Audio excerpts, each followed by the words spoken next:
Bald eagles are now flourishing, and the federal government has taken the bird off the endangered species list. Today, some 10,000 nesting pairs occupy the lower 48 states. That's a 25-fold increase since the 1970s. Some say this wildlife success story could not have happened without the Endangered Species Act. The bald eagle really is the best demonstration we have of the success of the Endangered Species Act. You know, some people think, oh, the bald eagle may have recovered on its own, but many people worked very hard to manage this bird and monitor it, both at the state and the national level. So it's a tremendous success story. While other federal laws prohibited the killing of eagles, the Endangered Species Act protected the bird's habitat.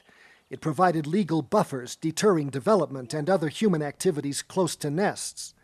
Although no longer threatened, the bird will now be monitored for another 5 years, as required by the Act. Yeah, we just see one chick, and it appears to be about 6 weeks old. And when we get closer, the female will get out and start clucking and making noise and showing a little aggression. She doesn't really particularly like that nest being disturbed, but this is all for science and a good cause.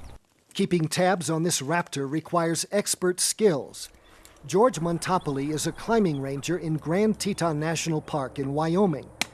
When not busy rescuing rock climbers in the mountains, he scales trees to band eagles.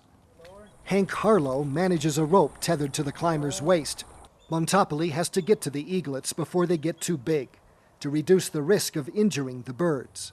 Research shows short-term disturbance does not affect the eagle's survival. Harlow bands the bird for tracking purposes. He takes samples of feathers and blood to test for contaminants, such as heavy metals that can harm the bird. Since pollutants that show up in eagles can also pose a risk to humans, this top predator is a good indicator of pollution in the environment. The substances we're most interested in tracing are lead, mercury, and selenium. Bald eagles are an excellent early warning system to let us know if there is a problem with our water supplies.